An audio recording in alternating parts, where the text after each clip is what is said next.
Halo Tribuners, selamat siang. Anda sedang menyaksikan live update Tribun News edisi Kamis 30 Juni 2022. Seperti biasa, akan kami sajikan informasi teraktual dan menarik yang dilaporkan secara langsung oleh reporter kami di lapangan. Bersama saya Diamita, inilah live update selengkapnya. Kita menuju kabar pertama Tribuners.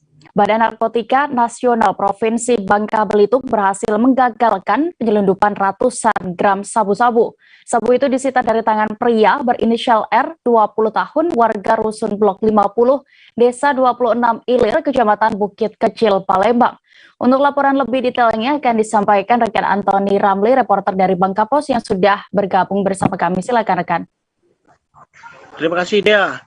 Kemarin Badan Narkotika Nasional Provinsi Bangka Belitung berhasil mengagalkan penyelundupan 400 kg sabu-sabu, di mana sabu-sabu tersebut disita dari tangan seorang tersangka bernama R. R merupakan salah satu kurir narkoba yang berangkat dari Palembang melalui pelabuhan Tanjung Api menuju pelabuhan Mentok Tanjung Kelian sebelum akhirnya tiba di Pangkal Pinang, Provinsi Bangka Belitung.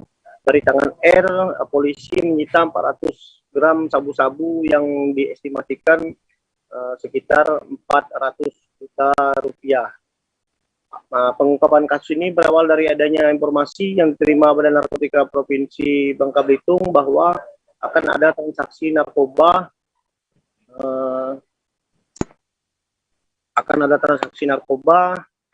di wilayah Pangkal Pinang. Dari informasi tersebut, personil yang dipimpin Kabid Berantas BNP Provinsi Kombes Pol Dinar berhasil mengamankan R di sekitar wilayah Pangkal Pinang.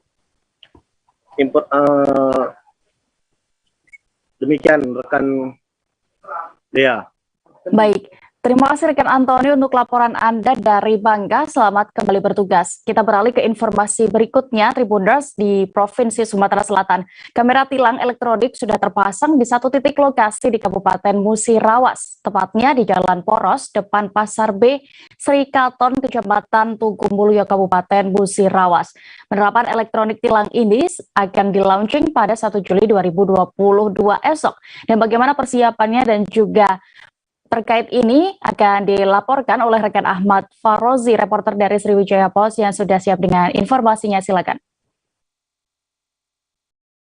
Baik Dea, terima kasih dan pemirsa dari Kabupaten Musirawas dapat kami laporkan bahwa saat ini di Kabupaten Musirawas, Provinsi Sumatera Selatan sudah terpasang ya kamera e-tilang di salah satu lokasi, yaitu di depan Pasar B Sri Katon, Kecamatan Tugu Mulyo, Kabupaten Musirawas. Di lokasi ini memang cukup ramai arus lalu lintasnya, sehingga jadi salah satu prioritas untuk pemasangan kamera e-tilang ini, pemirsa. Selain di lokasi ini, sebenarnya ada satu lokasi lagi yang akan dipasang kamera e-tilang, yaitu di Simpang 4 Agropulitan Muara Beliti, yaitu di pusat ibu kota Kabupaten Musirawas. Namun saat ini karena masih terbatasnya fasilitas yang ada ya, sehingga baru terpasang di Pasar B Sri Katon di Kecamatan Tugu Mulyo. Untuk di Tugu Mulyo sendiri itu akan di-launching pada tanggal 1 Juli. Namun saat ini penerapannya masih mengacu kepada Polda Sumsel, karena seluruh peralatan yang ada itu milik Polda Sumsel. Jadi sehingga penerapannya melalui Polda Sumsel. Untuk di Musirawas sendiri masih connect dengan Polda Sumsel. Demikian, Dea. Baik, Tribuners, terkait tilang elektronik di Kabupaten Musirawas ini, rekan kami juga sudah melakukan wawancara bersama Kasat Lantas Polres Musirawas AKP Budi Harto. Selengkapnya kami tampilkan. Mungkin ada titik lain Pak di sini yang ada sini pasti Pempat Agro ini. Pempat Agropulitan Muara Beliti ya. Dua titik kita. Tapi untuk sementara seluruh Sumsel ini launching pertama cuma satu titik. Pak ya. Seluruh untuk Sumsel. Jadi penekannya untuk saat ini memang belum diterapkan ya. Untuk saat ini belum diterapkan, cuman kita bisa melihat data per hari pelanggaran yang kita data nanti. Oh iya. Kita bisa track up berapa pelanggaran, mungkin dari Palembang akan ke arah kita, bahwa inilah pelanggaran yang tercapture atau terdeteksi di Musirawas, kelihatan situ. Untuk at least di Musirawas untuk sementara waktu kita masang 1 titik dulu di daerah Pasar B, Serikaton. Di Tugumulyo ya? Tugumulyo. Sebenarnya 2 titik kita. Cuma untuk Sumatera Selatan ini untuk launching pertama ini kita 1 titik dulu. Cuman untuk back office seluruhnya itu masih di lantas, karena ini masih semuanya alat-alat ini peralatan dari di lantas semua. Jadi penindakan belum ada, cuman kita bisa melihat berapa pelanggaran yang ada di Musirawas ini. Oke, itu terekamnya di Polda Pak ya? Polda, ya. Itu bisa. Tapi bisa nanti dikirim ke sini, bisa nanti ini pelanggaran nama-nama sudah tercapture di situ. Oke, makasih Pak Hasan. Pemerintah Kota Tangerang Selatan bereaksi soal penutupan satu-satunya akses masuk ke dalam SD Negeri Pamulang Timur 01 Pamulang Timur, Kecamatan Pamulang, Kota Tangerang Selatan. Penutupan dilakukan oleh pihak Satiri, ahli waris yang mengklaim tanah tersebut milik mereka atas nama keluarganya, Satiri C, dan dibuktikan dengan giring. Untuk informasi lebih detailnya terkait ini kami sudah tersambung dengan reporter Warta Kota, ada rekan Rafsan Zani Simanjorang yang siap dengan informasinya, silakan. Ya, terima kasih rekan Dea. Rabu 29 Juni kemarin, tepatnya pada siang hari, dilakukan oleh salah satu warga penutupan akan sekolah negeri Pamulang Timur 01 yang berada di Kelurahan Pamulang, Kecamatan Pamulang, Kota Tangerang Selatan. Dan penutupan ini dilakukan oleh pihak keluarga Satiri yang mengklaim tanah tersebut masuk di warisan keluarga mereka yang bernama Satiri C.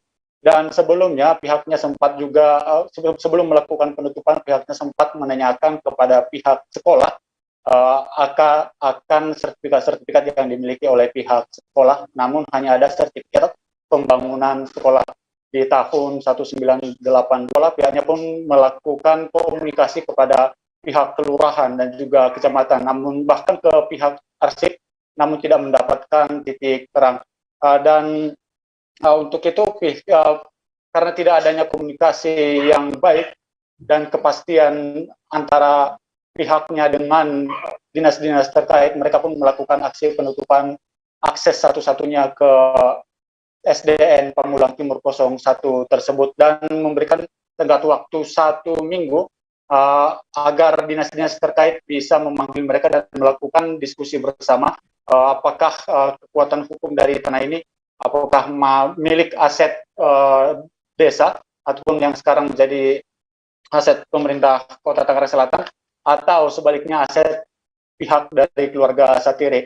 Dan menanggapi hal ini, Wakil Wali Kota Tangerang Selatan, Pilar Saga Iscan, langsung bereaksi mengatakan bahwa pihaknya akan memanggil warga yang mengaku hak waris tersebut beserta dinas-dinas terkait seperti kelurahan, kecamatan, bahkan arsip yang didampingi oleh kejaksaan untuk mengecek apakah tanah tersebut memang tanah pihak keluarga Satiri atau pihak atau tanah milik pemerintah Kota Tangerang Selatan. Dan memang pihaknya menyayangkan aksi penutupan tersebut karena pihaknya berharap hal tersebut masih bisa didiskusikan, dan apapun dalam hasil diskusi tersebut, tanah tersebut milik keluarga yang mengklaim tersebut, maka pihaknya siap mengganti rugi. Hanya saja pertemuan itu belum dilakukan dan pihak dari keluarga Satiri langsung menutup akses masuk ke sekolah SD Negeri 1 Pamulang Timur 01 ini, dan hal itulah yang disayangkan oleh Wakil Wali Kota Tangerang Selatan. Dan kita juga masih menantikan update terbaru hasil dari diskusi bersama ataupun pertemuan bersama, baik itu dari pihak ahli waris maupun dinas-dinas terkait nantinya. Demikian, rekan Dea, kembali ke studio. Baik, Tribuners, terkait ini juga rekan Rafsan Zani sudah melakukan wawancara bersama Wakil Wali Kota Tangsel dan juga juru bicara dari ahli waris. Berikut liputannya. Kan kaitan dengan adanya dari pihak ahli waris Pak ya, diduga ahli waris yang menutup akses jalan SD 1 Pamulang Timur ini Pak. Ya, terkait dengan informasi yang saya terima, tentu saja sesegera mungkin dalam waktu dekat ini saya akan coba memanggil pihak terkait, baik itu warga yang merasa memiliki lahan SD tersebut, dan juga pihak dinas pendidikan, lalu juga bagian aset. Kita cek apakah aset itu memang benar milik kita atau milik pribadi, lalu juga pihak kewilayahan, kelurahan, kecamatan, dan juga kita akan didampingi insya Allah sama dari kejaksaan juga, supaya aspek hukumnya jelas, legalnya seperti apa. Jadi nanti kita tahu penyelesaiannya seperti apa gitu ya.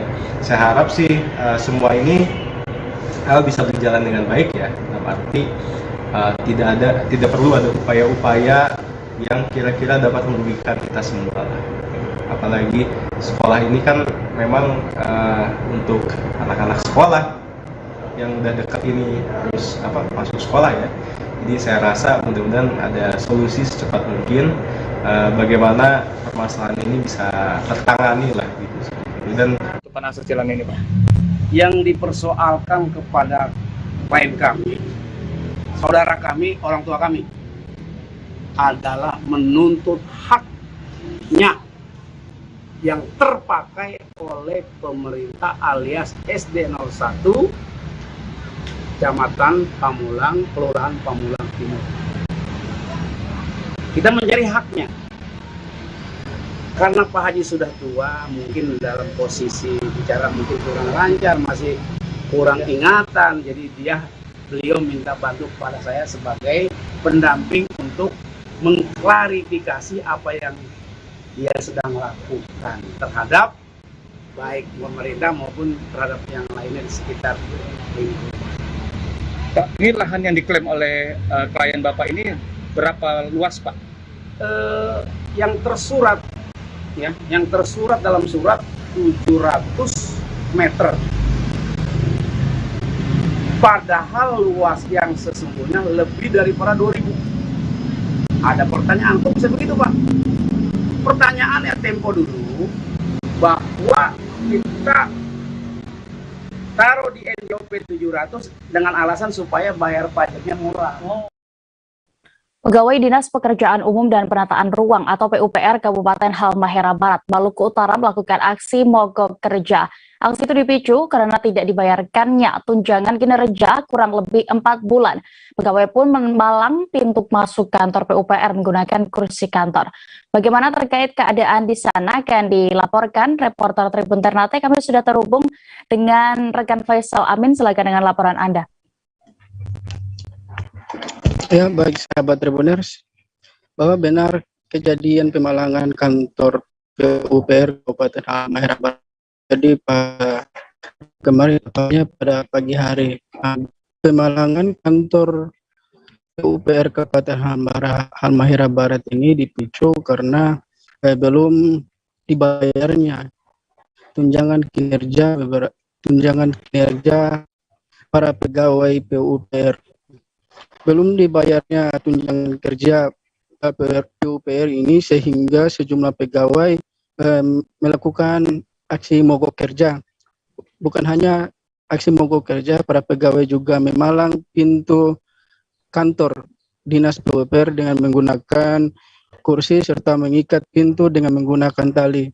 Nah, kejadian ini langsung diketahui oleh Bupati Kabupaten Halmahera Barat, James Uang, dan langsung turun ke kantor PUPR untuk membuka sendiri palang pintu yang menggunakan kursi tersebut. Nah, aksi ini juga membuat geram Bupati Halmahera Barat. Nah, Bupati Halmahera Barat James Uang sendiri akan memberikan sanksi dan akan menelusuri dalang dari pembuat dari palang pintu ini. Nah, informasi terbaru terkait pemalangan pintu ini telah kami mengupdate informasi terkini bahwa terkait belum dibayarnya tunjangan kinerja pegawai PUPR ini sebenarnya sudah dilakukan pembayaran 2 bulan sebelumnya. Yang belum dibayar itu hanya 2 bulan terakhir, yaitu terhitung dari Mei dan Juni, karena terkendala dengan jaringan dalam sistem informasi pemerintah daerah Kabupaten Halmahera Barat, sehingga pembayarannya juga tertunda. Nah, dari kejadian ini juga Bupati Halmahera Barat menyesalkan bahwa seharusnya tidak ada lagi pemboikotan ataupun kegiatan-kegiatan yang mengundang kekacauan di ruang publik sehingga mengganggu pelayanan kantor pada jam kerja. Demikian dia, kembali ke studio.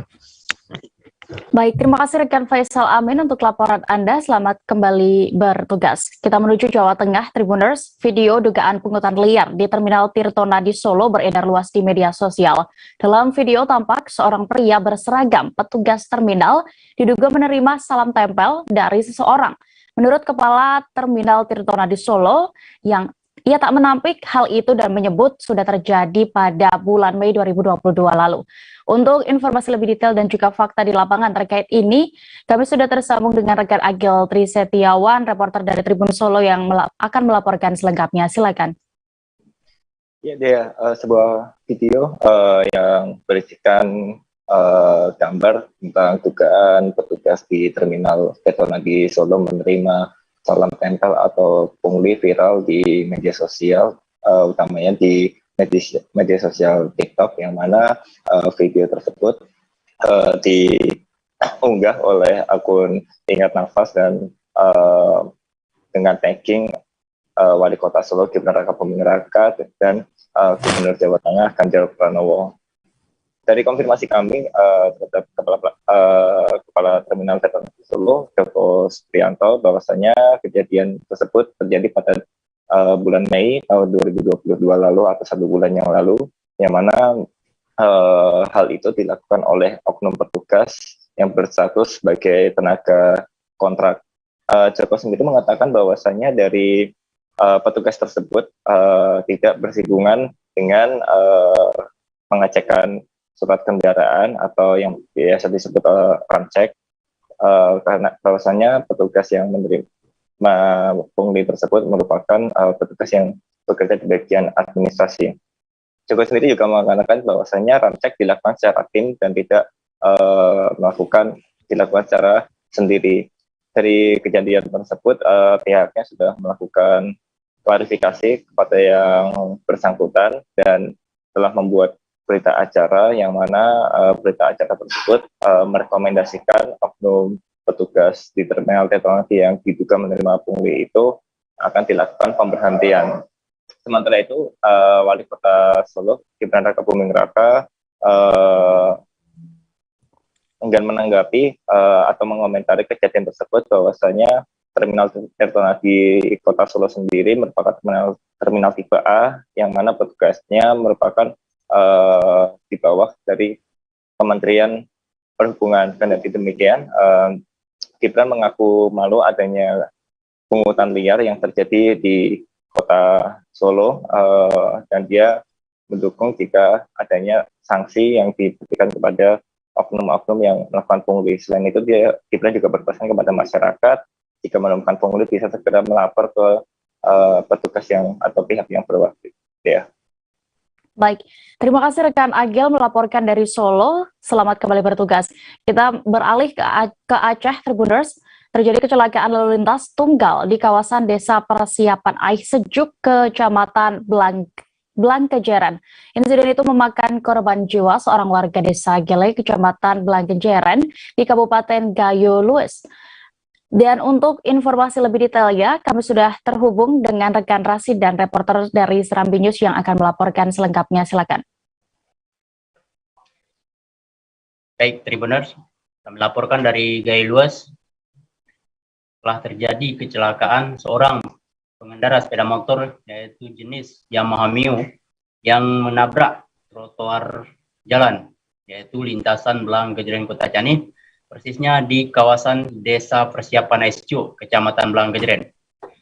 Korban yang menggunakan sepeda motor jenis Yamaha Mio dengan kecepatan tinggi yang datang dari arah Kota Cani tujuan Blangkejeren.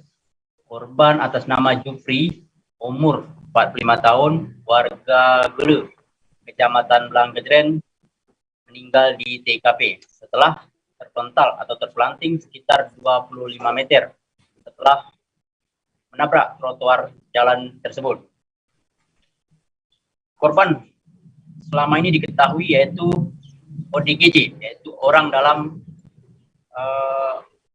gangguan jiwa. Bahkan korban sendiri sebelumnya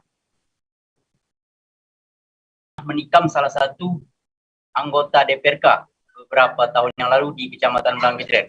Bahkan korban tidak asing lagi bagi masyarakat lagi, khususnya di Kecamatan Blangkejren. Seperti itu dia.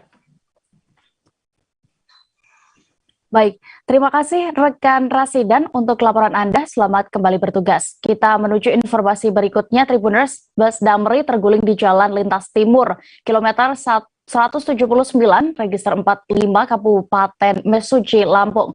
Bus oleng setelah sopir banting setir untuk menghindari kendaraan dari arah depannya di Jalintim. Kepanikan pun menimpa para penumpang. Beberapa di antara mereka pun juga mengalami luka-luka. Untuk kronologi kejadian, kami sudah terhubung dengan rekan Rangga Yusuf, reporter dari Tribun Lampung. Silakan dengan informasi Anda.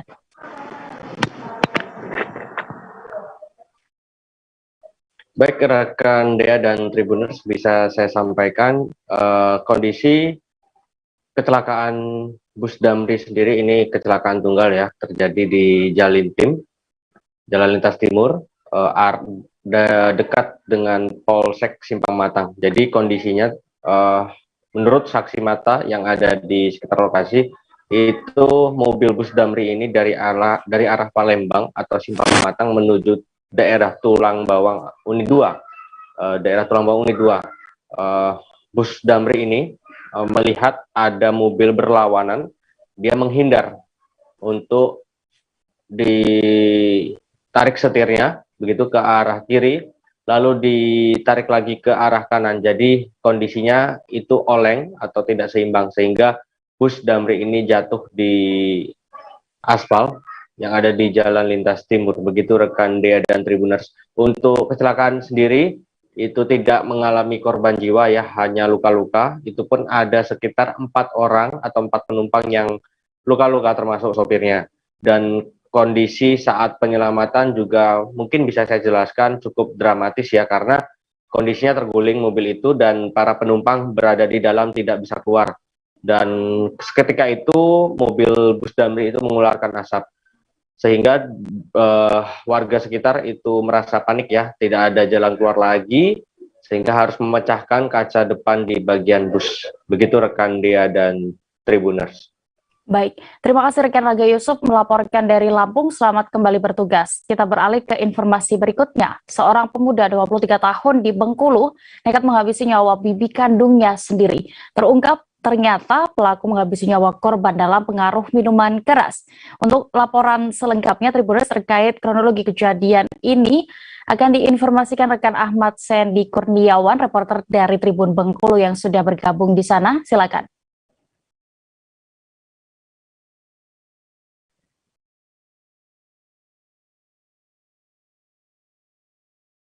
Halo rekan Ahmad.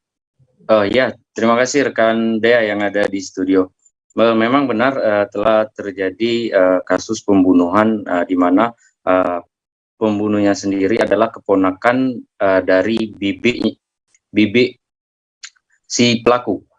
Kejadian itu untuk sementara yang kita terima dari pihak kepolisian, kejadian itu dipicu dengan pengaruhnya minuman keras, dan RO sebagai pelaku saat kita lakukan wawancara kemarin itu RO telah mengakui bahwa dirinya sebelum melakukan pembacokan terhadap bibi kandungnya itu RO menenggak minuman keras dan obat-obatan jenis samkodin.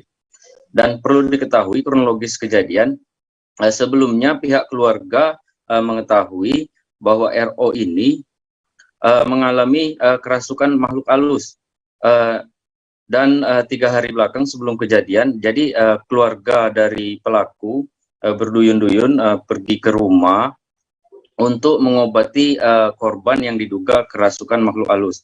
Namun setelah beberapa kali dilakukan pengobatan maupun secara medis dan juga dilakukan pengobatan secara paranormal.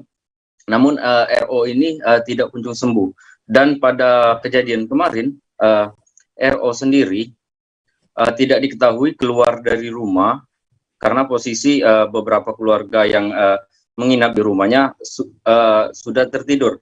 Tidak diketahui RO keluar dari rumah. Nah, diketahui di luar rumah itu ada sebuah senjata tajam jenis pisau. Di sana RO mengambil pisau lalu masuk ke dalam dengan tujuan ingin melukai kedua orang tuanya.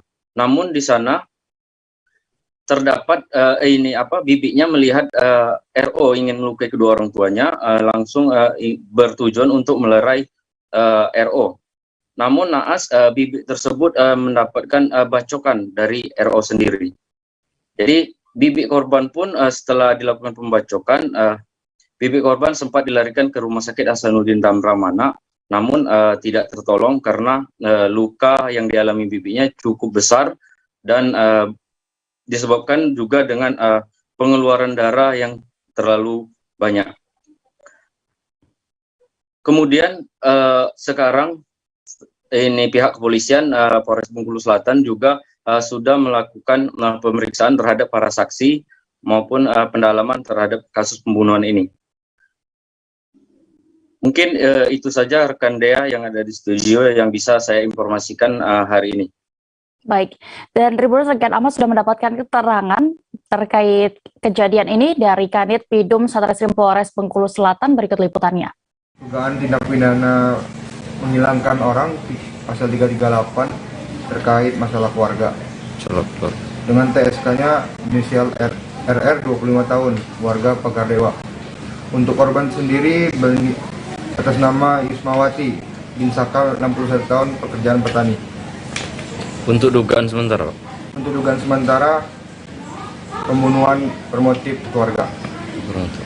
Itu TSK kan sudah kita amankan ya? Untuk TSK sudah kami amankan dan kami minta keterangan lebih lanjut.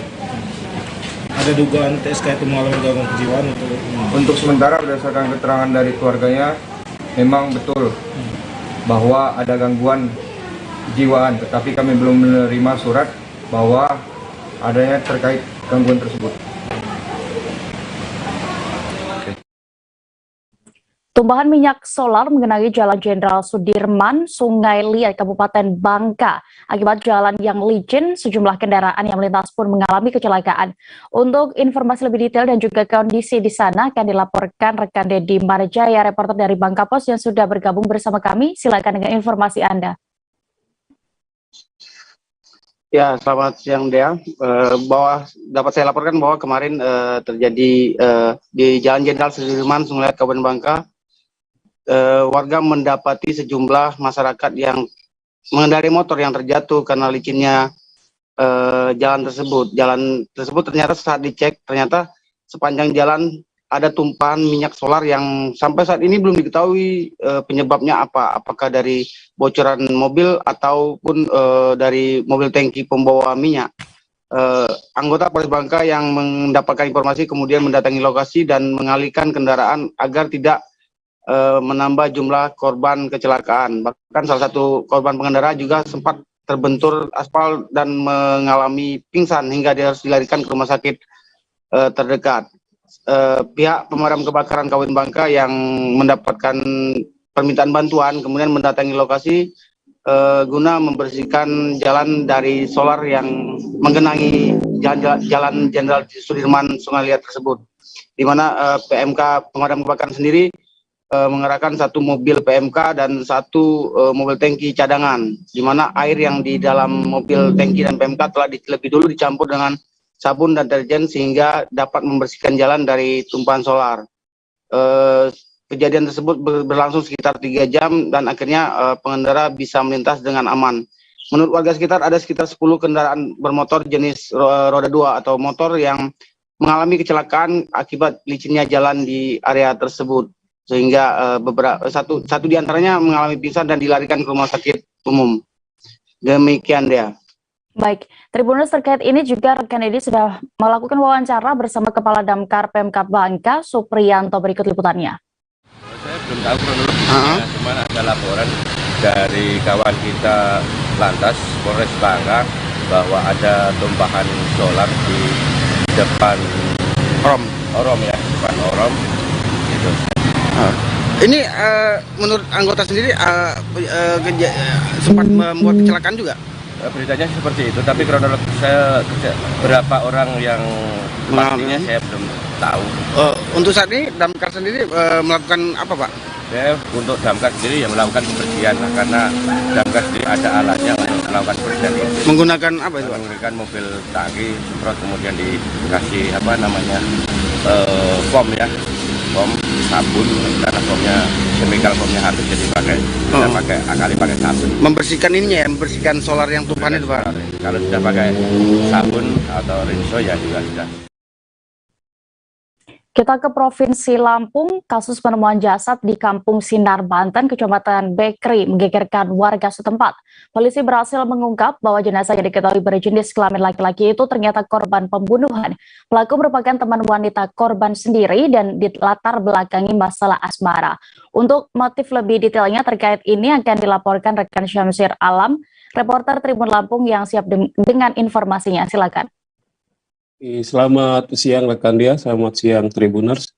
Oke Tribuners, awal dari kasus terungkapnya pembunuhan di jenazah yang ditemukan warga pencari kayu bakar di Kampung Sinar, Banten, Kecamatan Bekri, Kabupaten Lampung Tengah pada Sabtu 25 Juni lalu, akhirnya terungkap setelah tim TKAP atau tim anti bandit Satreskrim Polres Lampung Tengah berhasil mengungkap identitas pelaku yang akhirnya berjumlah 4 orang, yakni FB dan juga AD dan juga BG dan juga AT. Keempat pelaku ini merupakan satu komplotan pembunuh korban yang akhirnya jenazah tersebut diketahui bernama Tarmizi, warga Raja Basah, Bandar Lampung. Nah, kasus pembunuhan ini sendiri dilatar belakangi asmara dan juga keinginan untuk menguasai harta korban oleh pelaku FB, yang mana pengakuannya FB ini menjalin asmara dengan korban sejak 8 bulan lalu, sehingga berdasar keterangan dari FB sendiri bahwa dari waktu mereka berpacaran itu menjalin hubungan asmara itu, korban menurut keterangan FB ini menjanjikan untuk membelikan mobil, rumah, atau membuatkan usaha untuk FB sendiri. Nah, setelah sekian waktunya akhirnya janji-janji tersebut menurut pelaku FB ini tidak terrealisasi, sehingga muncul untuk niatan pelaku FB ini untuk menghabisi nyawa korban. Bermula saat FB ini niat tersebut diajukan atau diucapkan kepada pelaku BG yang merupakan pacar dari pelaku FB sendiri. Nah, pelaku BG kemudian Tribuners ini menghubungi adiknya, yaitu pelaku AD. Itu pelaku AD juga menghubungi teman sekolahnya, yaitu pelaku AT, yang mana mereka semua bersekongkol untuk melakukan pembunuhan itu. Pertama pada waktu Selasa 22 Juni, mana pelaku dan korban ini, pelaku FB dan korban ini keluar dari rumahnya untuk jalan-jalan ke pantai. Nah, sebelum sampai ke Pantai Sebalang di Lampung Selatan, mereka keduanya menjemput pelaku lainnya, 3 pelaku, yaitu pelaku BG, pelaku AD, dan AT, itu di Panjang. Nah, sampailah mereka di Panjang untuk kemudian bersama-sama pergi ke Pantai Sebalang di Lampung Selatan. Nah, sampai di Pantai Sebalang itu Tribuners, mulailah aksi pembunuhan ini dilakukan oleh keempat pelaku dengan cara menjerat leher korban dengan menggunakan tali.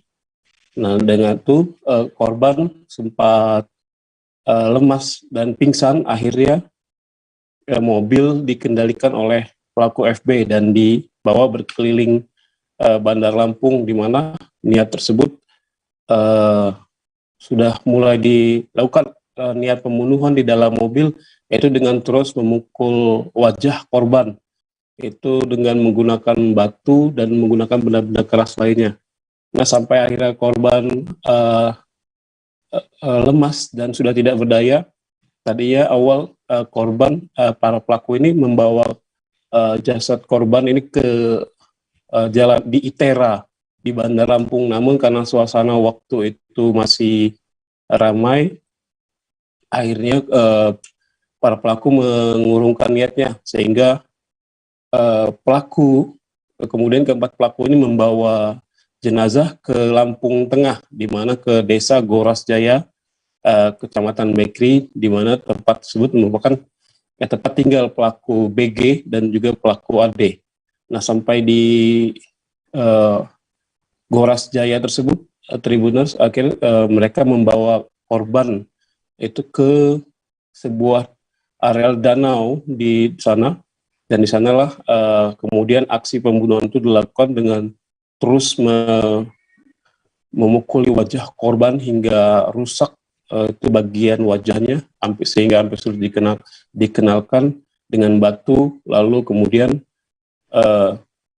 mereka menggali tanah di area danau tersebut, kemudian para pelaku ini mengubur korban di daerah tersebut, kemudian mereka tinggalkan. Nah, kasus ini terungkap setelah salah seorang warga pencari kayu bakar di daerah tersebut menemukan jenazah korban pada tanggal Sabtu 25 Juni lalu. Nah, dari situ saksi melaporkan kejadian tersebut kepada kepolisian setempat, sehingga akhirnya dilakukan penyelidikan terhadap kasus tersebut. Dan butuh 3 hari akhirnya dari penemuan jasad korban Tarmizi tersebut oleh Polres Lampung Tengah untuk mengungkap siapa saja pelakunya. Untuk pelaku pertama yang ditangkap yaitu pelaku AD, itu ditangkap di rumahnya di Kampung Goras Jaya, Kecamatan Bekri, Kabupaten Lampung Tengah. Dan kemudian pelaku AT ini ditangkap di rumahnya juga di malam yang sama pada Selasa lalu, yaitu di Natar, Kabupaten Lampung Selatan. Setelah dilakukan penyelidikan lagi, kemudian pengembangan perkara, di mana akhirnya diketahui bahwa pelaku FB, yaitu otak dari pembunuhan sendiri, dan pelaku BG yang memang berstatus sebagai teman asmara mereka berdua, akhirnya ditemukan posisinya berada di Kayu Agung, Kabupaten Oki, Ogan Komering Ilir, Provinsi Sumatera Selatan pada hari Rabunya. Kemudian dari situlah keempat pelaku ini berhasil ditangkap, di mana dari pengakuan para pelaku ini, mobil korban, mobil Fortuner berwarna putih ini dijual oleh para pelaku ke Jakarta dengan seharga Rp 165 juta, di mana uang tersebut habis oleh para pelaku dengan dibelikan 4 unit iPhone dan juga untuk membayar sewa rental mobil pelaku FB, dan juga untuk dibagi oleh para pelaku lainnya, yaitu AD dan AT. Akhirnya dari pengakuan tersebut, para pelaku berhasil diamankan di Mapolres Lampung Tengah untuk kemudian dilakukan penyidikan atas kasus tersebut. Untuk selanjutnya, menurut Kasat Reskrim Polres Lampung Tengah AKP Kores, masih memungkinkan adanya pelaku lain dari kasus ini untuk terus dilakukan pengembangan. Demikian laporan dari Lampung, rekan Dea. Baik, terima kasih rekan Syamsiar Alam untuk laporan Anda. Selamat kembali bertugas. Kita beralih ke informasi berikutnya, Tribuners. Masjidil Haram menyediakan skuter untuk membantu jemaah haji melakukan tawaf mengelilingi Ka'bah. Jika sebelumnya tawaf bisa dilakukan menggunakan kursi roda, kini tawaf dapat dilakukan dengan menggunakan skuter listrik. Dan saat ini kami sudah terhubung dengan rekan Aji Bramastra, reporter dari Tribun News yang sudah ada langsung di sana. Silakan dengan laporan Anda.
Ya, terima kasih Dea.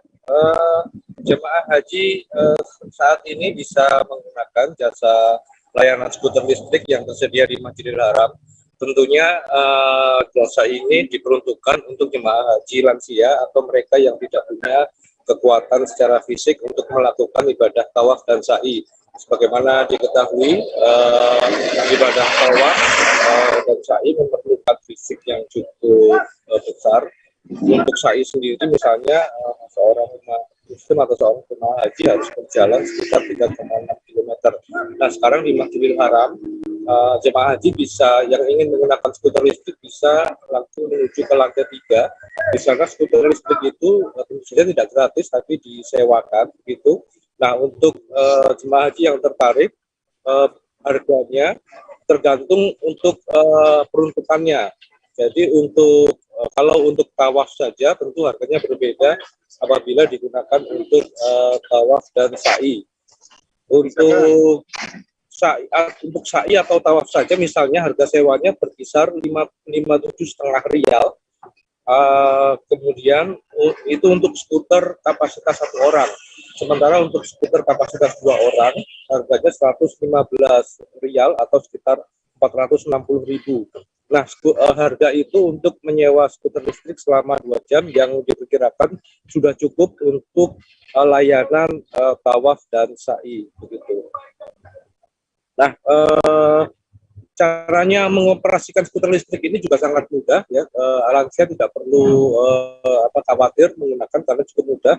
Caranya hanya dengan menekan tuas di sebelah kanan skuter listrik. Dan skuter sendiri bisa di setel dengan 2 mode, yaitu mode lambat dan mode agak kencang begitu. Kemudian yang perlu diingat adalah selama menggunakan skuter listrik ini seorang jemaah tidak bisa berhenti begitu.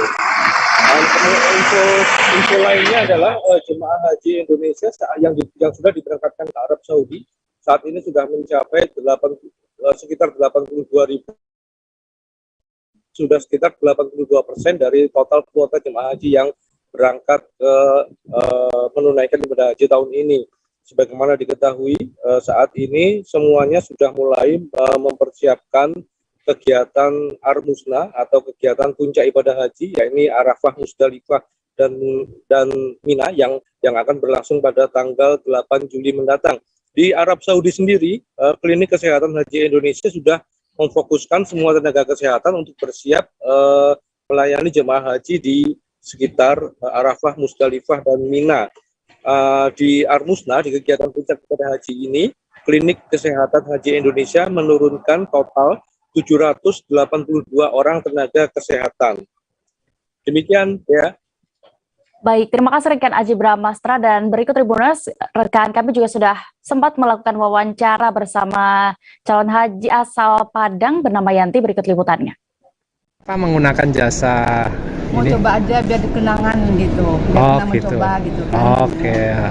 Untuk ini aja, untuk ada apa tuh beda-beda gitu kan. Bukan karena tidak mampu untuk ini ya. Mudah-mudahan ya, mampu ya. Mudah-mudahan ingin merasakan gitu, ingin merasakan skuter. Kita suka dilihat dari ini kan, itu ada dari skuter, ada apa.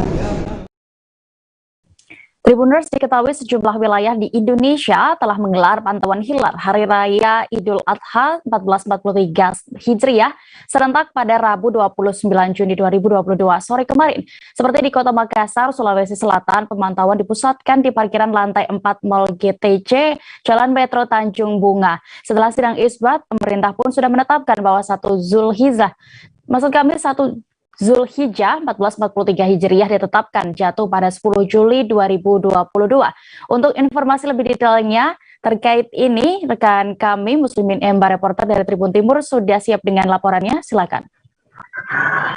Ya, baik Dea dan Tribuners, dapat sampaikan pemantauan hilal di parkiran Mall GTC lantai 4 itu dilakukan oleh tim dari BMKG, tim hilal dari BMKG dan Kemenak Sulawesi Selatan. Lebih kurang 2 jam memantau hilal, tim sudah menemukan adanya tanda-tanda hilal sesuai dengan hasil kesepakatan Kemenak Indonesia, Brunei, Singapura, dan Malaysia, bahwasanya tinggi hilal itu sekitar 6,4 derajat gitu. Jadi disimpulkan dari pemantauan hilal di Kota Makassar kemarin, pihak Kemenak menyebut bahwasanya hilal di Kota Makassar itu belum terlihat sempurna, dan dimungkinkan terjadi perbedaan jadwal perayaan ataupun ibadah salat Idul Adha nantinya. Namun demikian, pihak Kemenak Sulawesi Selatan menghimbau bagi warga yang mungkin berbeda dalam pelaksanaan Idul Adha agar tidak menjadi kisruh begitu. Dea. Baik, Tribuners, terkait ini juga rekan Emma sudah mendapatkan keterangan dari Kepala Kanwil Kemenak Sulsel, Kaironi. Berikut liputan yang kami tampilkan. Pak, khusus di Makassar bagaimana Pak pantauannya? Ya, khusus di Makassar pantauannya tinggi hilal 1 derajat 42 menit 13 detik dengan sudut elongasi 4,56 derajat. Artinya masih di bawah persyaratan sebagaimana kesepakatan MAP. Artinya tidak terlihat Pak? Tidak terlihat, dan ada kemungkinan perayaan Hari Raya Idul Adha berbeda waktu kalau berdasarkan hasil ini. Oleh karena itu, kami dari Kementerian Agama memohon kiranya semua pihak saling menghargai, saling menghormati satu sama lain, dan saya atas nama Kementerian Agama Provinsi Sulawesi Selatan menyampaikan terima kasih atas perhatian semua pihak, dan terima kasih juga kepada Kita beralih ke Sumatera Utara, Tribuners, 375 ex-guru honorer di Kabupaten Dairi resmi diangkat menjadi pegawai pemerintah dengan perjanjian kerja atau PPK Informasi tahun 2021. Pengangkatan itu secara langsung dibuka oleh Bupati Dairi Edi Kaleng A.T. Berutu di Gedung Serbaguna, Kecamatan Sidi Kalang. Informasi lebih detailnya terkait acara kemarin akan dilaporkan rekan Alfi, reporter dari Tribun Medan yang sudah bergabung bersama kami. Silakan rekan. Ya, terima kasih Dea. Tribuners, bisa saya sampaikan kemarin Bupati Dairi Edi Kaleng A.T. Berutu melantik 375 ex-guru honorer untuk diangkat menjadi pegawai pemerintahan dengan perjanjian kerja atau P3K. Nah, dalam kesempatan itu sebanyak 375 itu dilakukan seleksi dalam 2 tahap, di mana tahap pertama diterima sebanyak 172 orang. Nah, di tahap kedua diterima sebanyak 202 orang. Nah, dalam kesempatan itu Bupati Dairi juga ingin memberikan langsung penyerahan SK tersebut kepada 375 P3K itu dan membagikannya secara satu persatu. Nah, ketika dalam sesi wawancara, Bupati Dairi Edi Kaleng A.T. Berutu merasa senang dengan diterbitkannya ataupun dengan dilantiknya pegawai P3K ini yang saat ini sudah setara dengan pegawai negeri sipil atau aparatur sipil negara. Nah, dalam kesempatan itu Bupati Dairi meminta agar para guru yang bekerja di pemerintahan Kabupaten Dairi ini untuk bisa melahirkan generasi emas bagi anak-anak yang nantinya akan diperkirakan pada tahun 2035 nanti.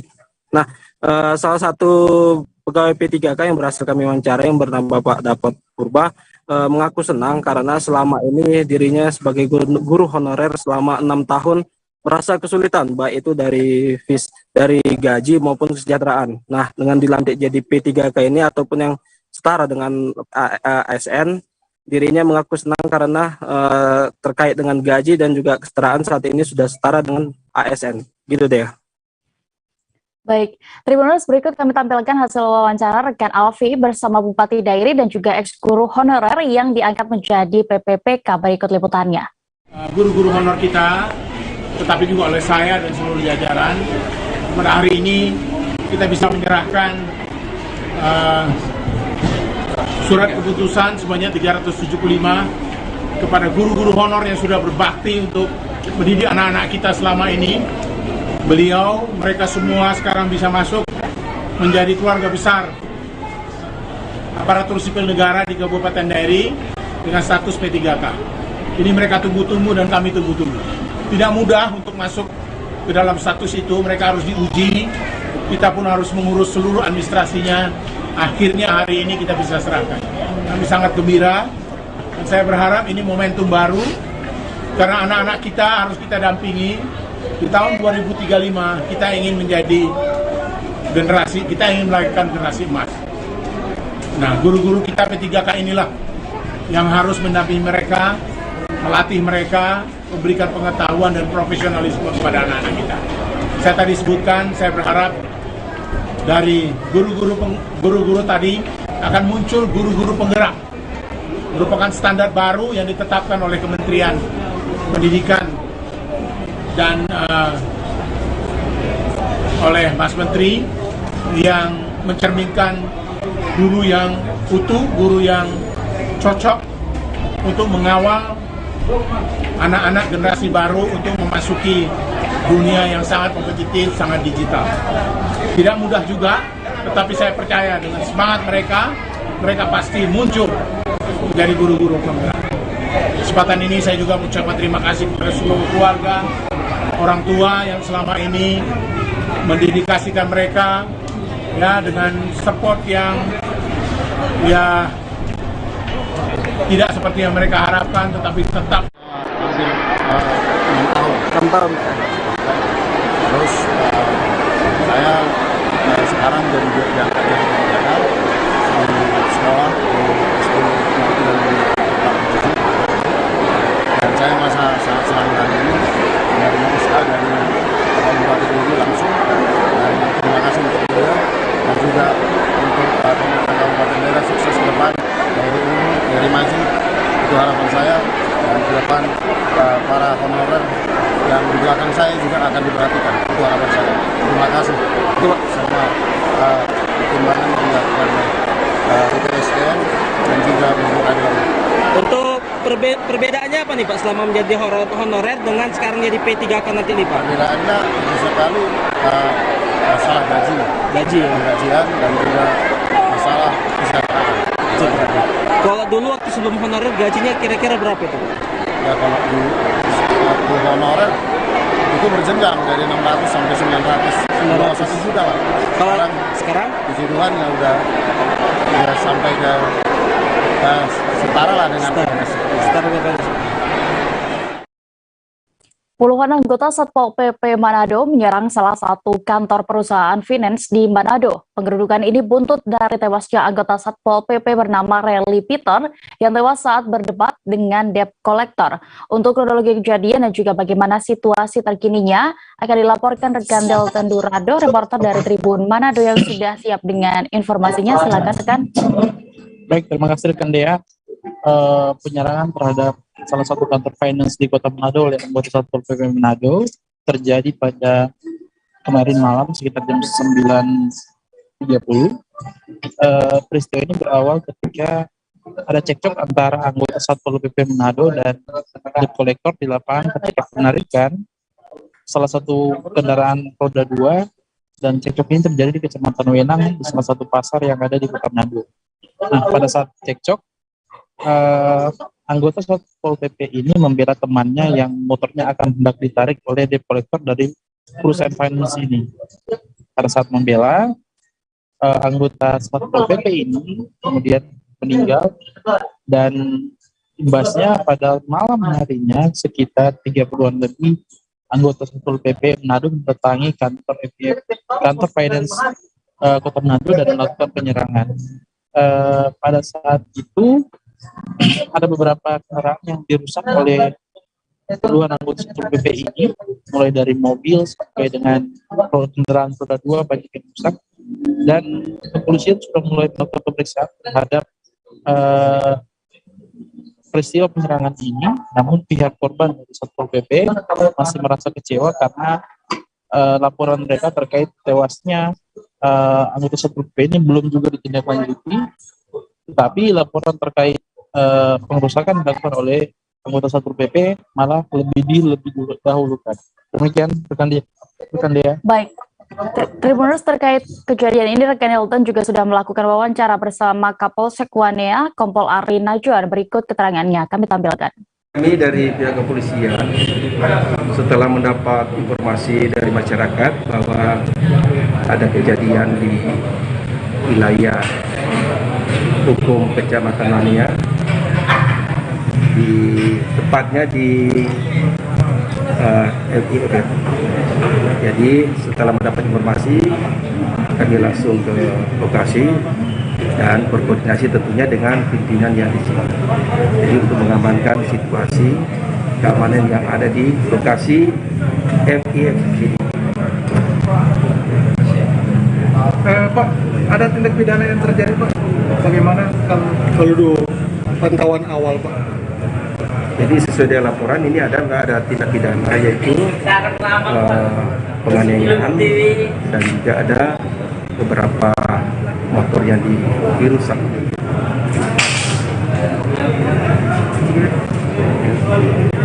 Pak, tadi sudah di polis lain mungkin? Oke, sudah. Jadi sudah polis lain untuk mengamankan TKP. Ya. Jadi laporannya ini malam Pak? Laporannya ini malam. Akibat mempromosikan minuman beralkohol gratis bagi pengunjung bernama Muhammad dan Maria di Holy Wings dikecam.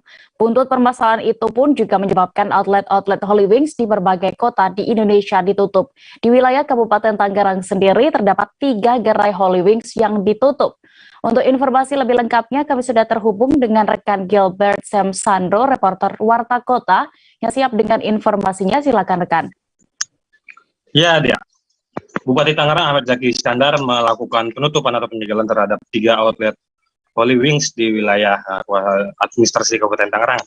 yaitu berada outlet pertama Holy Wings sendiri itu berada di kawasan Lipo Karawaci, kemudian Gading Serpong, hingga Bumi Serpong Damai BSD Kabupaten Tangerang. Dari Bupati Tangerang Ahmed Zaki Iskandar mengatakan alasan penutupan Holy Wings bermacam-macam di wilayah lain dilakukan penutupannya, mulai dari soal perizinan tempat usaha hingga promosi yang bernada sara. Dan Ahmed Zaki Iskandar sendiri menegaskan bahwa wilayah Kabupaten Tangerang tidak mengenakan pasal tersebut terhadap penutupan dari Holy Wings ini sendiri. Namun demikian, pasalnya Pemkab Tangerang punya pasal khusus yang lebih tepat, yang dinilai lebih tepat dikenakan terhadap untuk melakukan penutupan terhadap Holy Wings ini sendiri, yaitu pada peraturan daerah atau Perda nomor 20 tahun 2004 tentang ketentraman dan ketertiban umum. Menurut Zaki Iskandar, permasalahan pihak Holy Wings yang terjadi di kawasan ibu kota Jakarta dan kota lainnya cukup mengganggu ketertiban dan ketentraman oleh masyarakat. Pasalnya dunia digital saat ini sudah banyak merebak, dan warga Kabupaten Tangerang pun turut mengikuti perkembangan ataupun membaca perkembangan dari informasi yang beredar di media sosial tersebut. Oleh karena itu, konflik permasalahan Holy Wings yang dinilai cukup ramai dan meluas terpanjang masyarakat ini lebih tepat dikenakan dengan Perda nomor 20 tahun 2004 di wilayah Kabupaten Tangerang sendiri. Lebih lanjut, Sekretaris Daerah atau Sekda Kabupaten Tangerang Maisal Rashid menjelaskan maksud dari mengganggu ketertiban umum tersebut ialah karena memang sejak mencuatnya kasus Holy Wings sendiri di ranah publik, banyak pihak yang mempertanyakan kebijakan dari pemerintah Kabupaten Tangerang terkait dengan tindakan yang akan diambil atas tiga gerai Holy Wings yang berada di kawasan Kabupaten Tangerang. Banyaknya munculan pertanyaan-pertanyaan dari berbagai pihak tersebut, dan juga bahkan ada pihak yang menekan bahwa kepada Pemkab Tangerang untuk mengambil langkah ataupun sikap segera secepatnya menyusul penutupan di wilayah lainnya. Dan oleh karena itu penutupan Holy Wings sendiri dilakukan kemarin oleh pihak pemerintah Kabupaten Tangerang dengan mengirimkan surat terlebih dahulu terhadap pengelola di masing-masing Holy Wings yang berada di wilayah Kabupaten Tangerang sendiri. Setelah dilakukan pengiriman surat, baru pihak Satpol PP Kabupaten Tangerang, Polresta Tangerang Selatan melakukan penyegelan di setiap Holy Wings, yang mana ditulis spanduk atau stiker bertuliskan disegel pada pintu masuk Holy Wings sendiri. Nantinya Zaki mengingatkan bahwasanya Holy Wings tidak diizinkan lagi beroperasi di wilayah Kabupaten Tangerang lantaran dan dari 3 outlet Holy Wings ini sendiri ada 1 yang sudah berizin dan 2 lagi masih dalam proses kepengurusan izin, dan 1 yang sudah memiliki izin tersebut berada di kawasan Semarang Serpong dan itu dicabut izinnya, sementara 2 outlet lagi yang masih dalam proses pengurusan izin di stop oleh pihak pemerintah Kabupaten Tangerang. Oleh karena itu, apabila segel tersebut berani dibuka oleh pihak dari Holy Wings sendiri, Zaki mengingatkan akan ada konsekuensi yang akan diberikan terhadap pihak-pihak yang nekat melakukan aksi beroperasi kembali pada satu bangunan yang telah disegel oleh pemerintah Kabupaten Tangerang. Betul ya? Baik, Tribuners, berikut juga kami tampilkan keterangan dari Sekretaris Daerah Kabupaten Tangerang, Maisal Rashid selengkapnya. Oke, jadi yang pertama dasar hukumnya tadi saya sependapat dengan Pak Bupati, kita tetap mengacu kepada Perda nomor 20 tahun 2004 tentang ketentraman dan ketertiban umum. Itu jelas di pasal 2. Pasal 2 ayat 1 dilarang membuat keributan, keonaran sekitar tempat tinggal, tempat usaha, dan tempat lainnya, atau membuat suatu yang dapat mengganggu ketentuan ketentraman orang lain. Ini kami melihatnya sudah menjadi kegaduhan. Ada beberapa orang yang WA kepada saya, bagaimana itu tindakan pemerintah daerah bagaimana itu upaya pemerintah daerah terhadap Holy yang ada di Kabupaten Tangerang? Ratusan jemaah haji asal Kabupaten Majalengka yang tergabung dalam kloter 39 berangkat ke Tanah Suci pada Rabu 29 Juni kemarin. Para jemaah itu dilepas oleh Bupati Majalengka karena sobahi di Gedung Yuda Pendopo Majalengka. Prosesi itu diiringi isak tangis haru para pengantar jemaah yang menunggu di depan gedung. Untuk informasi lebih lengkapnya kami sudah terhubung dengan reporter Tribun Cirebon. Ada rekan Eki Yulianto, silakan dengan informasi Anda. Ya baik, terima kasih Dea. Selamat siang Tribuners. Dapat saya sampaikan bahwa ratusan jemaah haji asal Kabupaten Majalengka yang tergabung dalam kloter 39 telah resmi berangkat ke Tanah Suci pada Rabu kemarin. Mereka dilepas langsung oleh Bupati Majalengka di Gedung Pendopo. Proses itu tampaknya diiringi oleh isak tangis keluarga ya, para pengantar jemaah yang menunggu di depan gedung. Tampak dari mereka menantikan 4 buah bus keluar dari gedung negara tersebut. Setelah keluar, mereka saling melambaikan tangan, berharap keluarganya yang berada di dalam bus itu pulang beribadah haji dengan selamat. Hasil wawancara dengan Kasih Haji dan Umroh Kementerian Agama Kabupaten Majalengka bernama Hairudin mengatakan ada 129 jemaah haji asal Majalengka yang berangkat pada hari kemarin. Mereka masuk ke dalam kloter 39 yang bergabung bersama rombongan asal jemaah asal Kabupaten Bogor. 129 jemaah yang berangkat kemarin merupakan gelombang kedua atau rombongan terakhir asal Majalengka yang berangkat ke Tanah Suci. Sebelumnya pada tanggal 11 Juni 2022 kemarin, sebanyak 414 jemaah asal Majalengka juga telah berangkat lebih dulu yang masuk ke dalam kloter 11.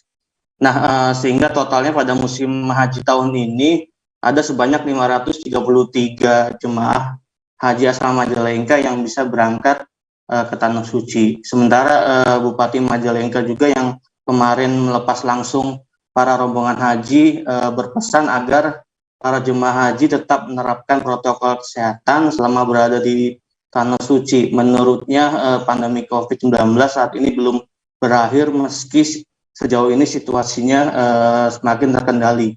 Dalam keterangannya yang disampaikan kemarin juga bahwa Bupati juga mengimbau agar jemaah jangan membawa barang bawaan yang berlebihan sebab pihaknya menerima laporan adanya jemaah yang membawa sejumlah barang bawaan terlarang seperti magicom, golok, rokok maupun uang tunai yang berlebihan. Tapi beruntung ya para jemaah itu yang ketahuan membawa barang terlarang tidak mengganggu keberangkatan mereka saat itu.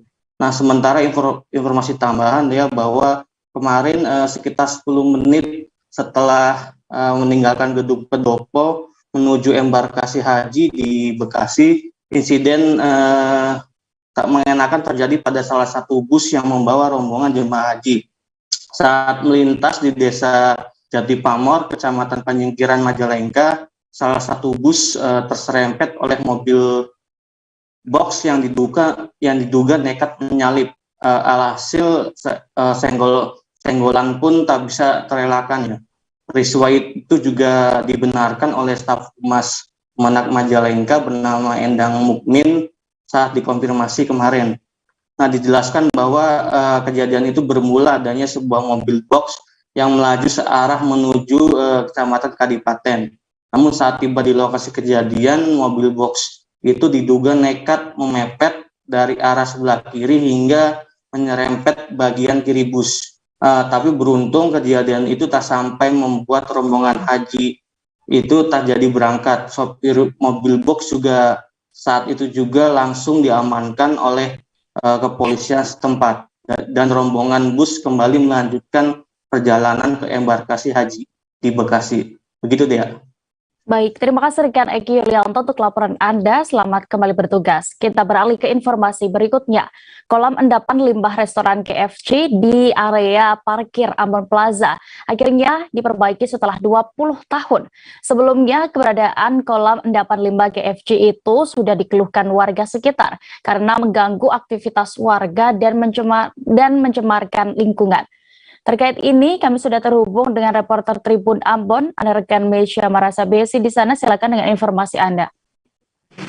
Baik, halo Dea, halo Tribuners. Saya Mesya Marasabesi mau melaporkan terkait dengan pada pekan lalu dari Dinas Lingkungan Hidup dan Persampahan atau DLHP Kota Ambon melakukan penyedotan limbah restoran cepat saji KFC cabang Ambon Plaza atau Amplas di Kota Ambon karena limbah itu tidak pernah disedot selama 20 tahun.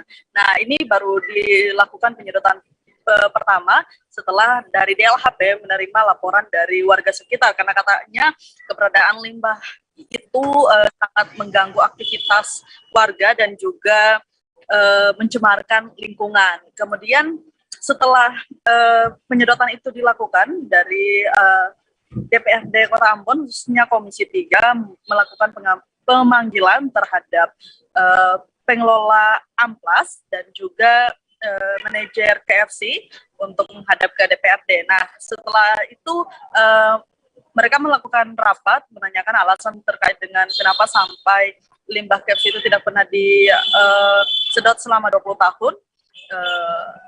Dan kemudian dari setelah itu pengelola Amplas, Pak Anes, mengatakan bahwa akan melakukan perbaikan terhadap kolam endapan limbah KFC itu karena katanya ukurannya yang kecil dan lain sebagainya. Setelah kemarin saya melakukan pemantauan di lapangan, ternyata kolam endapan itu sudah diperbaiki, di mana pada bagian atas kolam endapan itu sudah dilakukan pengecoran karena ini merupakan sumber dari bau yang menyengat dari kolam endapan limbah itu yang biasanya keluar. Itu sudah diperbaiki. Seperti itu, Dea. Baik, terima kasih rekan Mesya Marasabesi untuk laporan Anda. Selamat kembali bertugas. Kita beralih ke Riau. Tribuners, Bupati Pelalawan Zukri memantau langsung pembongkaran drainase di Jalan Lintas Timur atau Jalintim, Kecamatan Pangkalan Kerinci. Pembongkaran dilakukan lantaran terjadinya banjir setiap musim hujan. Untuk informasi terkini terkait kondisi di sana akan dilaporkan rekan Johannes Tanjung, reporter Tribun Pekanbaru, yang sudah siap dengan laporannya. Silakan. Baik, terima kasih rekan Dea dan selamat siang semua Tribuners dimanapun Anda berada. Bupati Pelalawan, Bapak Haji Zukri beserta seluruh instansi dan dinas-dinas berwenang melakukan pembongkaran drainase Jalan Lintas Timur, Kecamatan Pangkalan Kerinci. Pembongkaran dilakukan sejak hari Selasa kemarin sampai 1 pekan ke depan akan dilakukan pembongkaran dan pembersihan drainase di Kota Pangkalan Kerinci. Pembersihan dilakukan mulai dari titik paling jauh yakni di Simpang 4 Lampu Merah, Pangkalan Kerinci, tepatnya di depan Bank Mega maupun di depan ruko ataupun rumah toko milik masyarakat. Titik ini merupakan titik yang paling parah ketika hujan turun dan akan tergenang air.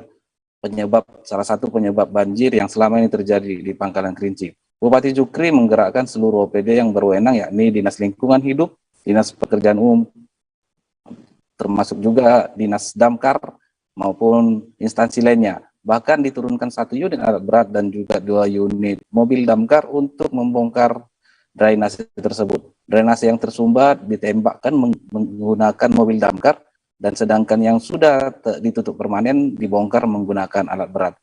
Upaya ini dilakukan untuk salah satu cara untuk membebaskan Kota Pangkalan Kerinci yang merupakan kota mini di Kabupaten Pelalawan dari banjir yang selama ini menghantui masyarakat. Pasalnya, sebagai informasi kepada Anda Tribuners, setiap hujan turun di Pangkalan Kerinci selalu terjadi genangan air di beberapa ruas jalan, khususnya di Jalan Lintas Timur yang merupakan pusat kota. Bahkan berimbas ke beberapa pemukiman warga, perumahan, bahkan juga sampai ke areal perkantoran pemerintah Pemkab Pelalawan. Hal ini disebabkan oleh banyaknya drainase yang tersumbat, bahkan yang ditutup oleh masyarakat karena pembangunan gedung maupun pembangunan rumah yang tidak sesuai dengan aturan yang terkait.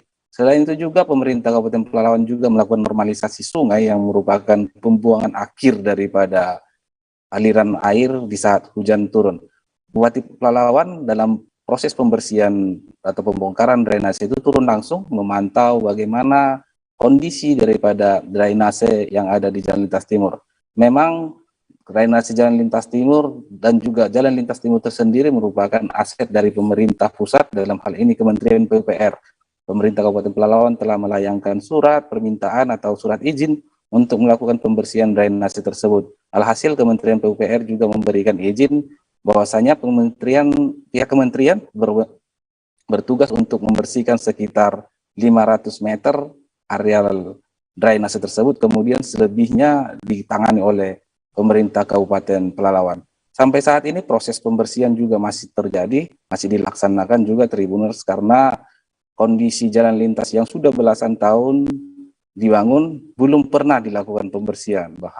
Banyak sampah maupun lumpur ataupun endapan-endapan pasir dan sebagainya terdapat di dalamnya. Hal ini yang menjadi salah satu biang kerok terjadinya banjir di Kota Pangkalan Kerinci. Selain itu, Pemkab Pelalawan juga sudah menyusun master plan drainase untuk Kota Pangkalan Kerinci seluruhnya sebagai antisipasi akhir atau antisipasi paling jangka panjang dalam menangani banjir di Kecamatan Pangkalan Kerinci. Demikian informasi yang bisa kami bagikan dari saya, Johannes Tanjung, jurnalis tribunpekanbaru.com yang bertugas di Kabupaten Pelalawan. Kembali ke rekan Dea di studio. Baik, Tribuners, rekan Johannes juga sudah melakukan wawancara langsung bersama Bupati Pelalawan, Haji Zukri. Berikut liputannya kami tampilkan. Kegiatan kita sore ini apa kira-kira Pak Bupati? Kegiatan sore ini kan semua drainase lintas timurnya akan dibongkar, ya, dicuci kembali. Sambil memang mencari, walaupun mencari titik outlet buangannya. Artinya semuanya kan seluruh drainase sepanjang lintas timur Kota Pangkalan Kerinci kan sudah diisi dengan tanah. Jadi ini kita sudah mulai pengerjaannya. Mulai 300 meter dan akan lanjut terus. Kiri kanan jalan, kiri kanan dibongkar, bersihkan. Seluruh drainase kita bersihkan. Jadi kebanjiran sini Pak? Tidak dari sini, tapi kan ada spot-spotnya kan banyak. Gitu, ya. Ini kan salah satu spot banjir. Ada spot banjir lain lagi. Ini spot banjir salah satunya kan di sini. Dan efeknya kan sampai ke belakang. Sampai ke belakang. Kalau di Bank Mega ini spotnya sampai ke BTN lama. Nah, kita kan mempersiapkan solusinya apakah online atau mempersiapkan itu. Tapi kita kalau memungkinkan di belakang dibangun itu. Lagi pasti akan kumpulin dulu pemilik tanah di sana. Nanti kan spot-spot lain lagi kan akan ada. Intinya kan ini kan hulu nih. Hulu kan sini hulu banjir karena hilir outletnya nggak ada, buangannya nggak ada, buangannya mentok semua. Tapi kita selesaikan hulu dulu, minimal hulunya bisa menampung debit yang ada, mengurangi banjirnya. Karena kan kalau sampai hilir kan tentu. Lomba tari pedalaman dan pesisir sukses digelar di Gor Dwi Kora, Kalimantan Utara. Perhelatan ini diinisiasi oleh Dinas Kebudayaan, Kepemudaan, Olahraga, dan Pariwisata atau Disparpora Nunukan. Lomba ini diharapkan bisa menumbuhkan minat remaja untuk menari. Dan bagaimana keseruan kemarin akan dilaporkan oleh rekan Febrianus Felis, reporter dari Tribun Kaltara yang siap dengan informasinya. Baik rekan Dea dan Tribuners, dapat saya laporkan kembali bahwa pada Selasa 28 Juni 2022 kemarin, Dinas Kebudayaan, Kepemudaan, Olahraga, dan Pariwisata Nunukan menggelar lomba tari pedalaman dan pesisir di Gor Dwi Kora.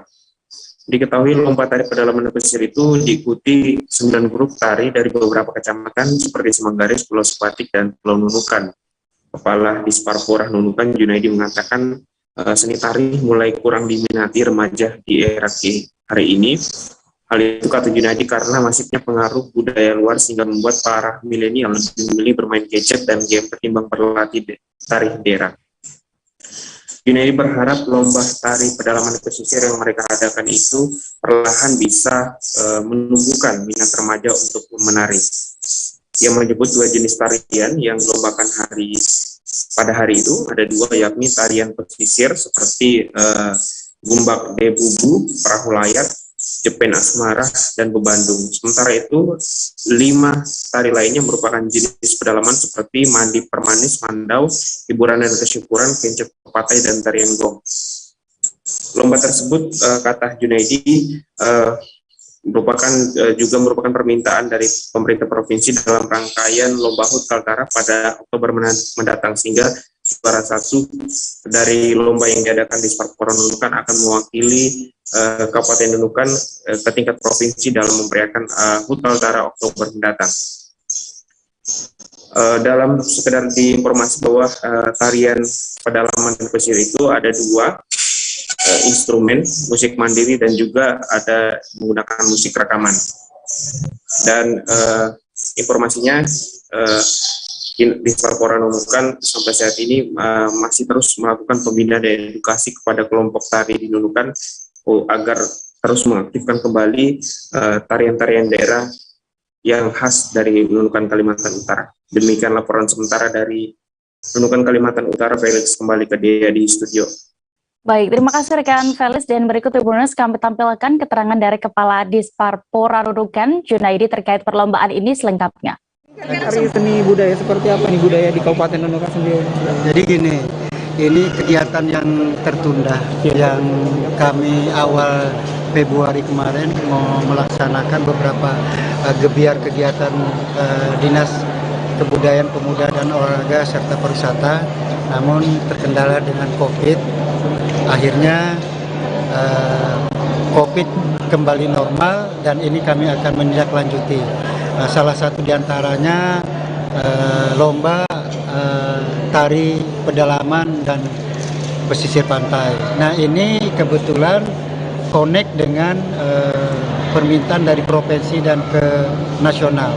Nah ini nanti seleksi yang kami laksanakan pada hari ini akan mewakili Kabupaten Nunukan ke tingkat Provinsi Kalimantan Utara, dan selanjutnya nanti akan diberangkatkan ke prosesnya ke tingkat nasional. Yang tadi kan Bapak tadi sempat menyebutkan budayanya harus dimajukan di daerah sendiri. Jadi memang ini adalah tanggung jawab kita semua, ya, semua kita bangsa Indonesia. Daerah perbatasan khususnya di Kabupaten Nunukan. Nah, ini nilai-nilai budaya ini kita harus lestarikan, kita terus beri semangat, kita terus memberikan menumbuh kembangkan rasa cinta kepada seni budaya kita. Nah, ini salah satu bagaimana sebagai Saat ini beberapa daerah tengah memasuki masa PPDB 2022, termasuk di Provinsi Kalimantan Selatan. Namun terdapat orang tua murid yang heran lantaran anaknya tidak dapat mengakses aplikasi Siap PPDB online Dinas Pendidikan Provinsi Kalimantan Selatan. Mereka pun akhirnya mendatangi posko PPDB online SMA Negeri 2 Martapura. Untuk informasi terkait ini, kami sudah terhubung dengan reporter Banjarmasin Pos. Ada rekan Muhtar Wahid di sana, silakan dengan laporan Anda. Baik, terima kasih Dea. Muhtar Wahid melaporkan dari Kabupaten Banjar, Provinsi Kalimantan Selatan. Benar, kemarin itu adalah penerimaan peserta didik baru SMA online di SMA N2 Banjar, Martapura tepatnya. Jadi banyak orang tua yang datang saat itu karena mereka mempertanyakan anak mereka yang gagal masuk ya ke sekolah SMA 2, ternyata anak beliau itu sebelumnya sudah mendaftar di SMA Negeri 1 Martapura jalur prestasi. Kemudian terlempar karena kuota jalur prestasi itu kan bersaing ketat, banyak anaknya terlempar. Kemudian pilihan kedua ke SMA Negeri 2 Martapura di Desa Indrasari, namun tidak bisa masuk ke aplikasi itu karena ternyata belum dicabut. Nah, pencabutannya itu harus melalui Dinas Pendidikan Provinsi Kalimantan Selatan karena berkasnya didaftarkan secara online. Nah, ini tidak banyak diketahui oleh siswa maupun wali siswa. Demikian Mita yang dapat kami laporkan dari Kabupaten Banjar, Provinsi Kalimantan Selatan. Baik, terima kasih rekan Muhtar Wahid untuk laporan Anda. Selamat kembali bertugas. Kita menuju informasi berikutnya, Tribuners di Sumatera Selatan. Festival Sriwijaya ke tahun ini kembali digelar di Museum Sultan Mahmud Badarudin II Palembang. Festival Sriwijaya ini dibuka secara langsung oleh Gubernur Sumsel Herman Deru pada Rabu malam 29 Juni kemarin. Festival Sriwijaya juga sebagai bentuk untuk memeriahkan gelaran Festival Olahraga Rekreasi Nasional atau Fornas ke-6 di Sumatera Selatan. Untuk informasi lebih detailnya terkait penyelenggaraan kegiatan ini akan dilaporkan rekan Linda, reporter dari Tribun Sumsel yang sudah bergabung bersama kami. Silakan rekan. Iya, terima kasih Dea. Sebagai informasi, Festival Sriwijaya merupakan wadah penyatuan seni budaya dan ekonomi kreatif di Sumsel. Nah, ini dilaksanakan memang setiap tahun dan memang komitmen bersama antar kabupaten kota.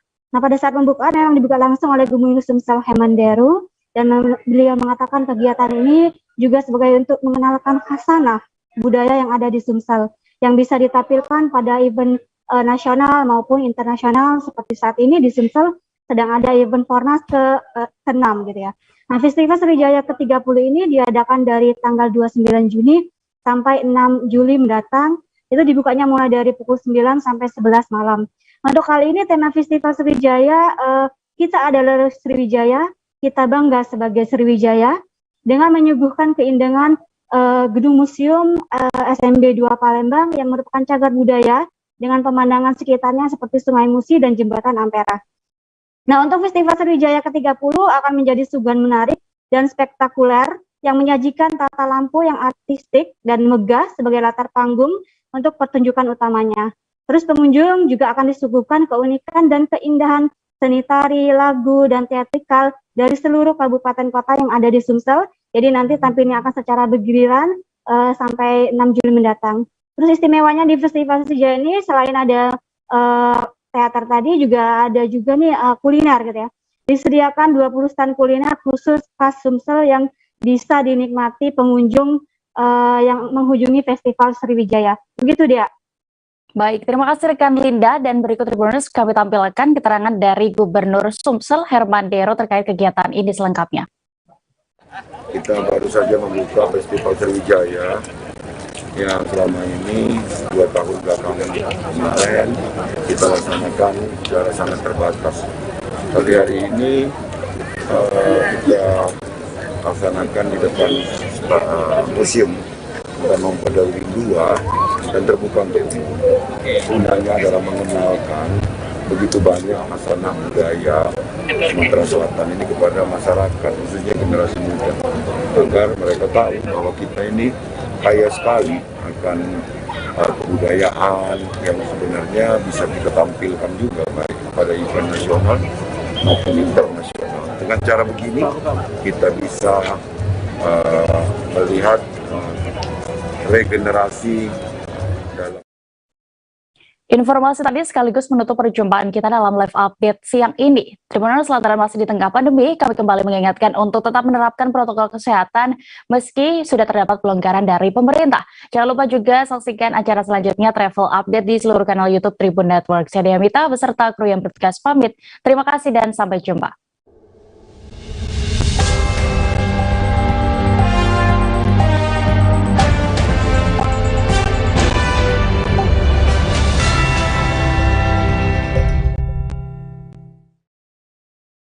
Jangan lupa like, subscribe, dan share ya!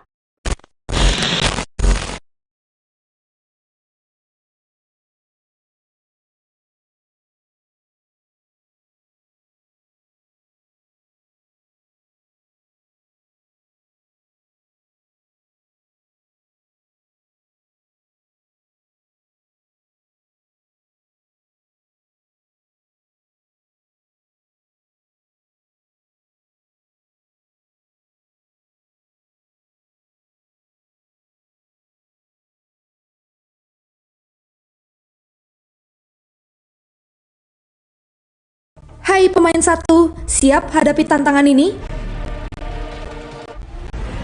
Masuki Valorant dan main sebagai salah satu agen global dari penjuru dunia. Gabungkan FPS, kekuatan supernatural, dan ratusan strategi taktis. Persiapkan tim yang kuat dan habisi lawan. Dalam laga FPS taktis tiada dua. Makin dalam pemahamanmu, makin seru permainanmu. 2 tim, 5 pemain per tim, 13 ronde menuju kemenangan. 1 nyawa per ronde. Pertahankan dan serang lokasi. Kumpulkan uang di sepanjang pertandingan, gunakan untuk membeli senjata, perisai, atau ability. Teman akan selalu melindungimu. Untuk merebut kemenangan, pemain harus bekerja sama. Dan bermain bersama teman adalah pilihan terbaik untuk bersenang-senang dan berkoordinasi dengan kompak untuk menghabisi tim lawan. Rekan tim dan kerja sama tim adalah pilar Valorant. Peran apapun sama pentingnya dalam mengantarkan tim menuju kemenangan. Tunjukkan keahlianmu. Jika merasa yakin dengan keahlianmu, jika sinergimu solid dengan semua rekan tim, tak peduli bersama siapa kamu bermain, sistem rank hadir untuk pemain sepertimu. Rank di Valorant terdiri dari berbagai tier. Memenangkan pertandingan atau bermain luar biasa baik, membawa pemain menaiki tangga rank, menggapai puncak mode kompetitif tingkat tinggi ini. Singkatnya, jika kamu menyukai game yang dinamis, penuh taktik dan strategi, dengan banyak agen unik berkeahlian, latar belakang, kepribadian, dan gaya tersendiri yang menitik beratkan permainan tim, tempat keahlian, dan kerjasama menjadi kunci, mungkin Valorant adalah game yang kamu tunggu-tunggu selama ini. Unduh game dan mainkan gratis. Temukan gaya unik kamu dalam bermain Valorant.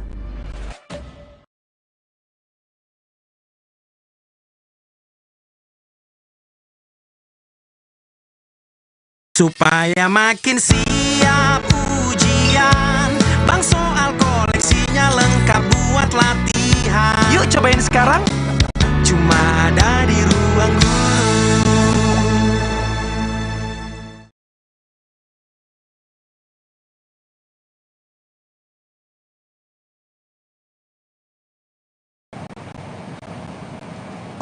Ya, maksud saya dari Ukraina ke Polandia.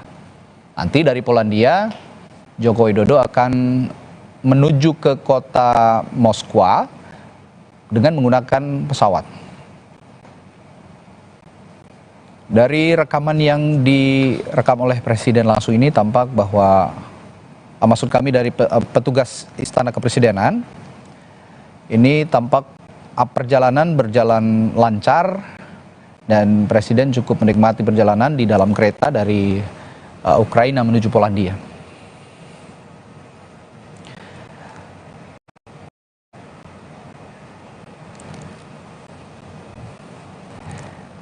Ya, kami hadirkan kembali. Ini adalah visual yang direkam oleh petugas Istana Kepresidenan yang ikut dengan Presiden Joko Widodo di dalam kereta dalam perjalanannya dari Polandia. Maksud kami dari Ukraina menuju ke Polandia. Nantinya Presiden Joko Widodo akan bertolak ke kota Moskwa, Rusia dengan menggunakan pesawat terbang dan rencananya pada pukul 5 sore hari nanti akan berlangsung pertemuan antara Presiden Joko Widodo dan juga Presiden Rusia Vladimir Putin. Tentu saja misinya sama, Presiden Joko Widodo punya misi yang sama. Jika di Ukraina, di Kiev, bertemu dengan Presiden Ukraina Volodymyr Zelensky menjelaskan bahwa intention atau perhatian Indonesia terhadap perang Rusia-Ukraina ini adalah dampaknya bagi sejumlah negara dan juga dampak bagi kemanusiaan. Banyak korban, tentu saja Presiden Joko Widodo membawa misi perdamaian ini juga akan dibawa di kota Moskwa nanti, bertemu dengan Presiden Rusia Vladimir Putin.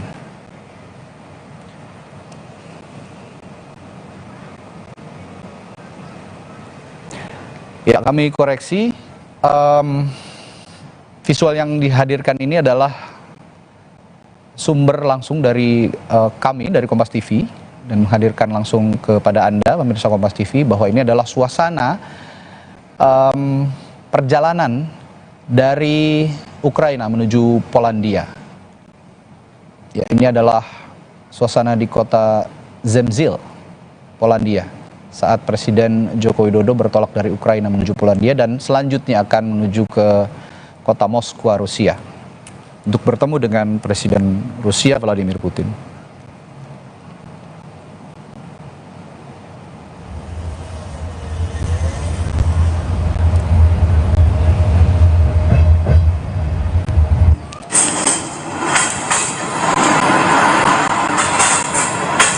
Termasuk visual yang Anda saksikan ini adalah visual suasana perjalanan Presiden Joko Widodo dari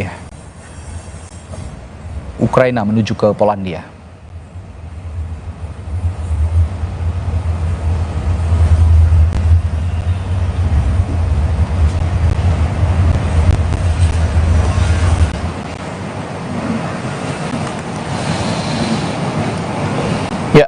Kami akan menghubungi jurnalis Kompas TV yang sehari-hari bertugas di Istana Kepresidenan Jakarta.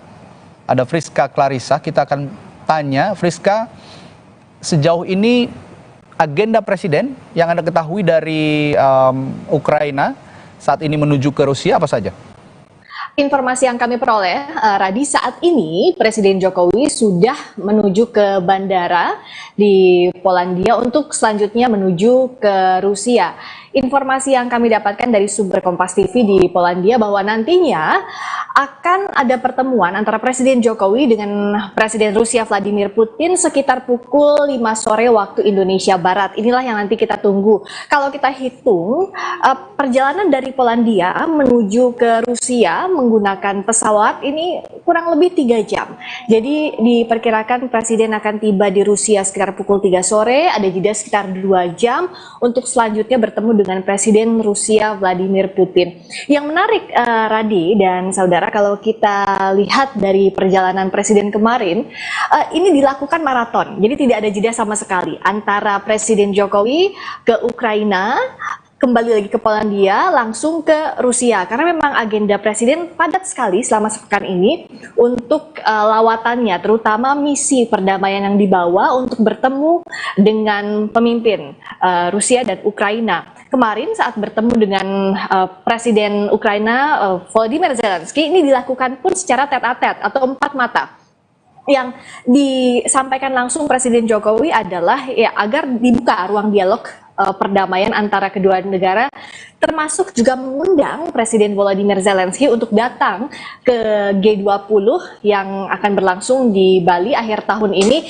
Memang sebenarnya Ukraina ini bukan negara anggota G20, tapi demi terciptanya tadi perdamaian, mengembalikan lagi kondisi pasca perang Rusia-Ukraina yang bahkan masih berlangsung hingga saat ini, Presiden Jokowi datang jauh-jauh langsung ke Ukraina, termasuk juga menyinggung soal 30 tahun hubungan kerjasama antara Rusia dan Ukraina, antara Indonesia dan Ukraina maksud kami, sehingga diharapkan ini bisa membuka kembali pintu perdamaian dialog antara Ukraina dan Rusia yang sampai saat ini belum terwujud. Dan bahkan Presiden Jokowi pun menawarkan untuk menitipkan pesan, jadi dari Presiden Volodymyr Zelensky ke Presiden Putin untuk nanti disampaikan saat lawatannya hari ini, sore hari ini. Inilah yang dinanti, karena kalau yang disampaikan juga oleh Menteri Luar Negeri